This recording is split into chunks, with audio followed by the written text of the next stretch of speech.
Olá pessoal, tudo bem? Hoje então, continuando essa série de vídeos que eu estou chamando de Falco Responde, que vai no ar aos sábados, né, do nosso canal, eu vou estar respondendo as suas perguntas que vocês me enviaram na quarta-feira, seja pelo Instagram, no Perguntas lá do Stories, ou seja também pela postagem do YouTube que eu pedi para vocês enviarem nos comentários, ok? Então, sem mais delongas, vamos às perguntas. Olá, os transtornos de personalidade, especialmente o de borderline e histriônico, tem cura ou a pessoa precisa fazer o tratamento para o resto da vida? Li que muitos diagnósticos são feitos de maneira errada e a pessoa acaba fazendo o tratamento que não geram resultados. Além da terapia, o que mais posso fazer para não cair nas armadilhas da mente? E os transtornos de personalidade são algo congênito ou fruto do meio familiar social? Eu posso dizer que sempre fui uma criança sensível e chorona. Bom, obrigado pela sua pergunta, né? Basicamente, os transtornos de personalidade, essa questão do que eles são frutos, digamos assim, ainda não se sabe dizer exatamente, mas alguns estudos conseguiram identificar alguns fatores genéticos, sim, alguns mal funcionamentos de alguns genes que podem ajudar no desenvolvimento de alguns transtornos de personalidade específicos. Por exemplo, o transtorno obsessivo-compulsivo, de personalidade obsessivo-compulsivo.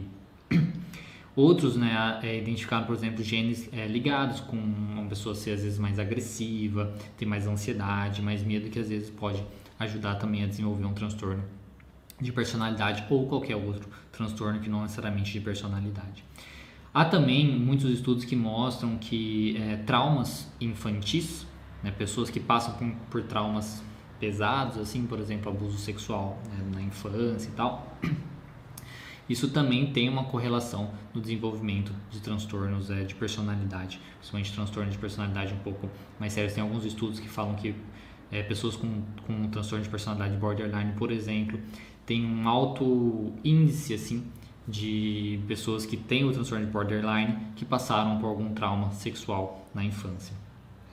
Há também alguns estudos que mostram que o abuso verbal, então tipo mães que às vezes não falavam para a criança que amava eles, que ameaçavam às vezes mandar elas embora, sabe, dessas coisas um pouco mais agressivas. Então abuso verbal também é um fator que estão investigando, que já identificaram que tem talvez uma relação aí com crianças, que desenvolveram borderline, o transtorno narcisista, obsessivo-compulsivo também, personalidade paranoide e por aí vai.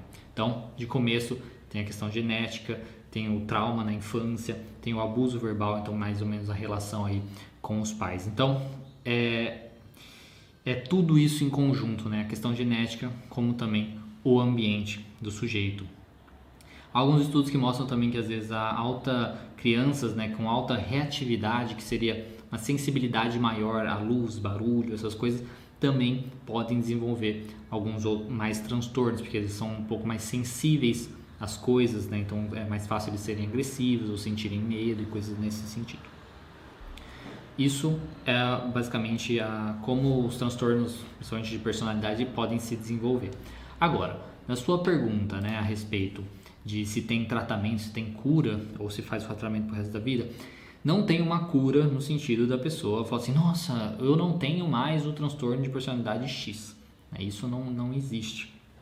O que pode acontecer é a pessoa fazer um tratamento, às vezes de terapia cognitivo-comportamental, por exemplo, e é que ela tem que estar muito disposta também, porque pessoas com transtorno de personalidade às vezes têm muita dificuldade de aderir ao tratamento. Mas enfim, se ela está muito disposta, ela faz um tratamento, ela pode aprender maneiras diferentes de se relacionar, de agir, coisas nesse sentido, e de trabalhar com os seus pensamentos. Aprendendo essas maneiras, ela pode levar isso para o resto da vida dela. Então, não necessariamente ela precisa ficar dependente de um tratamento, ok?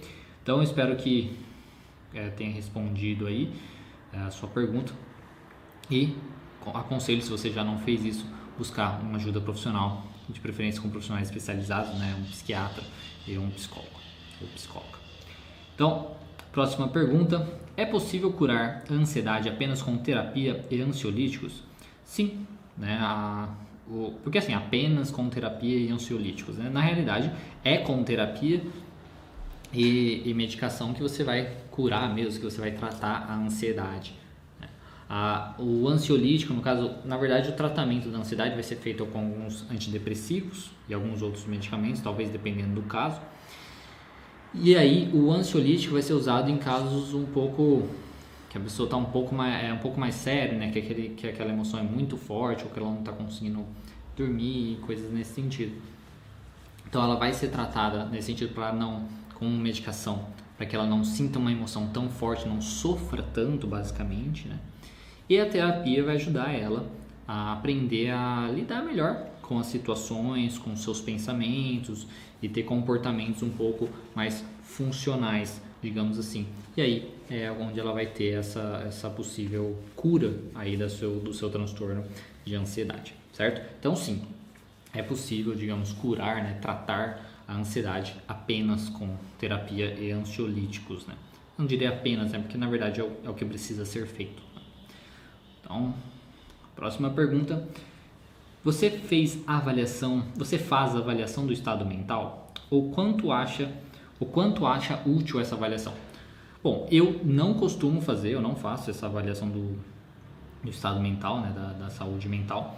Só que é uma coisa, eu acho uma avaliação útil, só que como eu faço a avaliação do próprio pessoal lá do Beck, né, usando as áreas da vida, que envolve a familiar, afetiva, lazeres, profissional e tal, meio que ela já serve mais ou menos para isso. Então, assim, eu faço uma avaliação do estado mental, tem a parte lá que também fala um pouco de saúde, que seria saúde física também, a saúde mental aí pode entrar um pouco do histórico mental, né, do sujeito, da família e tal, mas eu não sigo exatamente a avaliação do estado mental específica, mas eu faço uma avaliação separada que para mim serve para isso e nunca tive problema com isso, mas acho que é útil sim, se a pessoa às vezes quiser seguir essa maneira de avaliação e utilizar, não tem problema nenhum. Próxima pergunta. Estou com dificuldades de usar o questionamento socrático nos meus atendimentos. Alguma dica? Bom, a dificuldade de usar os questionamentos socráticos tem que entender primeiro o porquê dessa dificuldade, né? Dificuldade do que necessariamente? Porque primeiro a gente tem lá uma listinha, né? Tem um livro, eu acho, da Judith, uma listinha de questionamentos, meio que padrões que você pode fazer. Se você não está conseguindo, aí porque pode ser um problema de você às vezes não está conseguindo perguntar, não saber dessas perguntas, então aí seria você pesquisar isso e ver as perguntas para você poder fazer, ou você não saber a hora de usar essas perguntas, ou às vezes de ser mais criativa, né?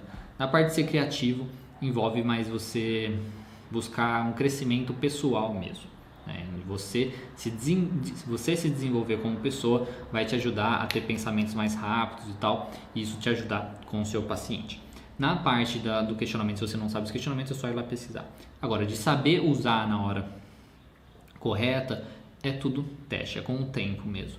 Você vai utilizando, conforme você vê que não tem esse resultado, você vai aprendendo, porque alguns pensamentos não tem como vão ser verdadeiros, né? Aí você vai parar o questionamento ou você vai direcionar para outro questionamento, no sentido de vale a pena continuar tendo esse pensamento, né? O que esse pensamento te traz, qual a vantagem de continuar tendo, qual a vantagem de mudar de pensamento, de focar em outro pensamento, coisas nesse sentido. Então, é basicamente com a experiência mesmo.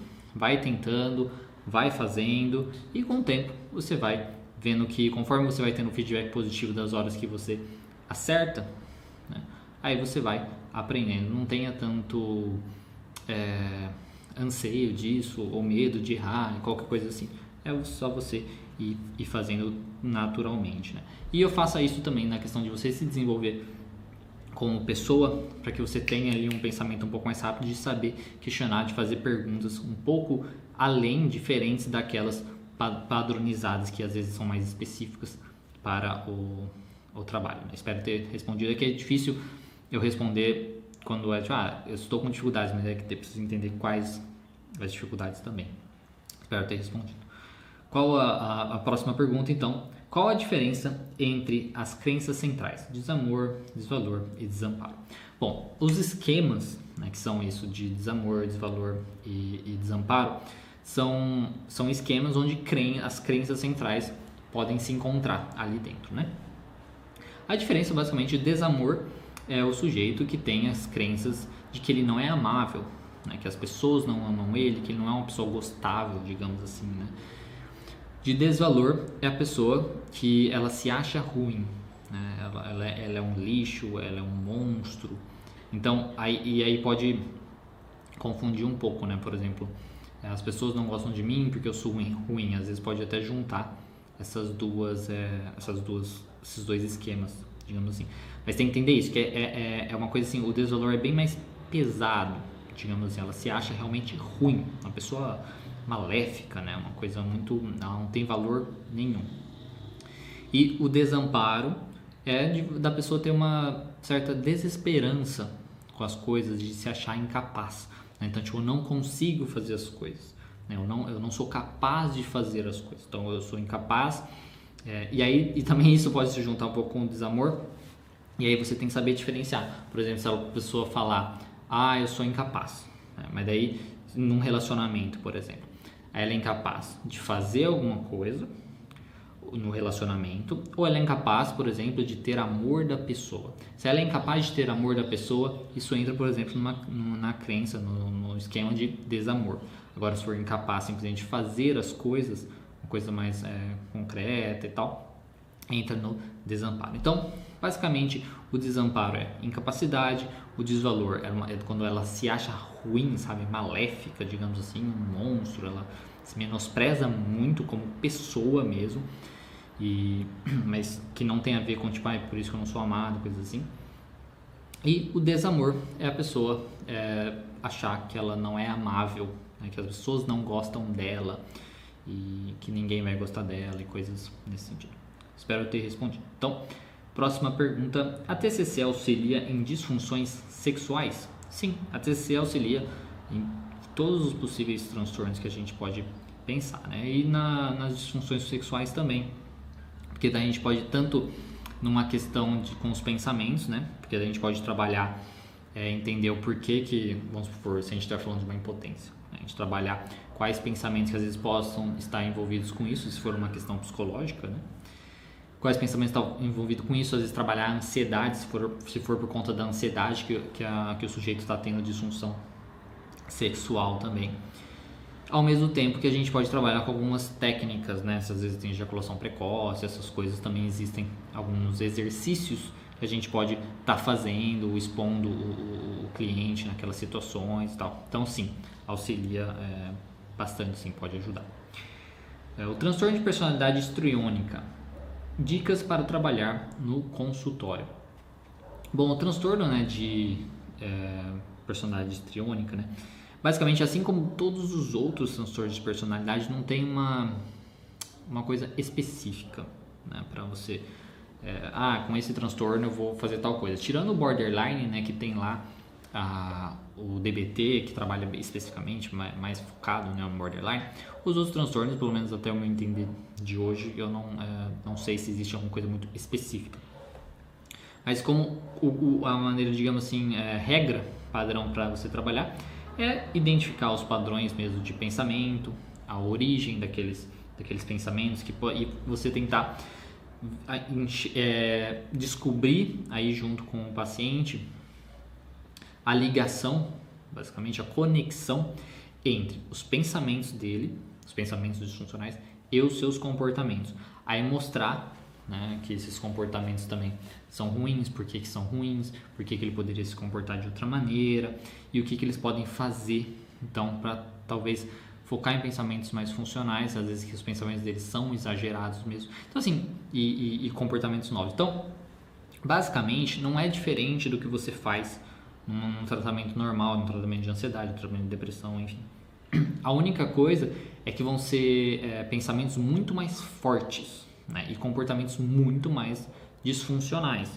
Então, pode ser um pouco mais difícil por isso. Então, como são pensamentos muito mais fortes, mais rígidos, porque é um transtorno de personalidade, vai ser mais difícil do sujeito aceitar outras alternativas, né, aceitar pensamentos alternativos. Então, esse pode ser a dificuldade, mas o tratamento é do mesmo jeito. Então, a dica que eu daria é basicamente seguir em frente, né? E força e vai lá, né?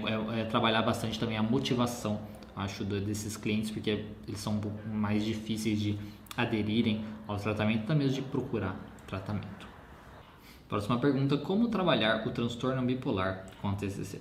Bom, o transtorno bipolar, assim como os transtornos um pouco mais sérios, né, a gente precisa sempre ter o acompanhamento junto também de um psiquiatra para ter a medicação correta e tal, para o sujeito estar fazendo isso. Depois, a gente precisa trabalhar, como a gente sempre vai trabalhar direto com a TCC, e desenvolver estratégias para os dois estados do indivíduo, né? Para ele perceber quando ele estiver entrando em algum estado, por exemplo, no estado depressivo ou no estado de mania, né? Então, perceber quando ele estiver entrando nesse estado, para ele já saber o que ele tem que fazer, e desenvolver, então, estratégias para cada um desses estados. Eu acho que esse é o caminho ideal, né? Como tem essa alteração de humor, basicamente para o sujeito, quando ele estiver entrando naquele estado novo, ele perceber que ele está entrando e conseguir utilizar, então, fazer uso das estratégias que você desenvolver junto com ele, para que ele se mantenha mais funcional dentro daquele estado, né? Até que mude e ele se sinta mais tranquilo. Basicamente isso, eu acho que é como eu trabalharia o transtorno bipolar. Não sei se deve ter alguns estudos específicos com algum protocolo e tal, mas é assim que eu trabalharia, ok? Última pergunta: estou no último período de psicologia, quero muito seguir a linha TCC, qual a sugestão?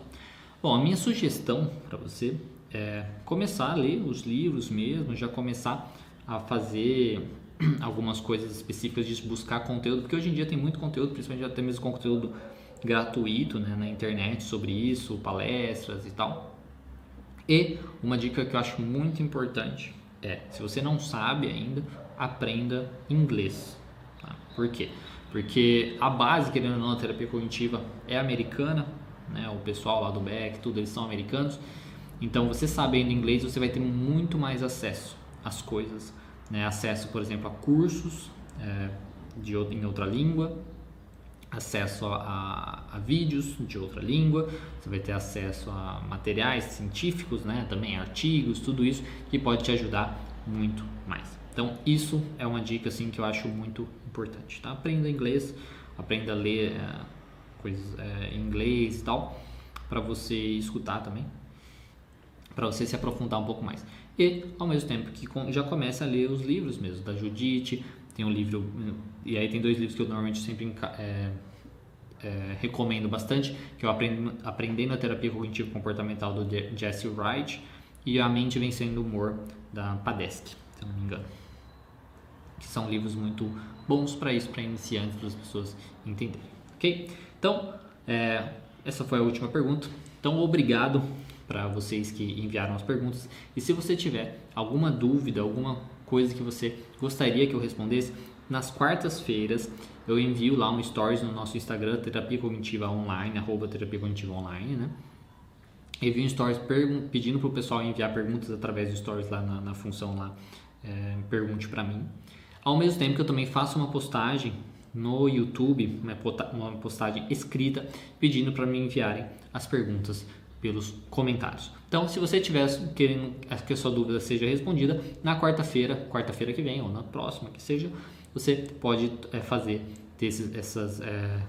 isso para você ter a sua pergunta respondida aos sábados num vídeo no nosso canal, ok? Então, agradeço, espero que esse vídeo tenha sido útil. Se não foi, né, se você gostou, dê um gostei e se inscreva no canal se não for inscrito. Se você não gostou, dê um não gostei, e qualquer coisa é só você mandar nos comentários, ok? Então, obrigado e até o próximo vídeo.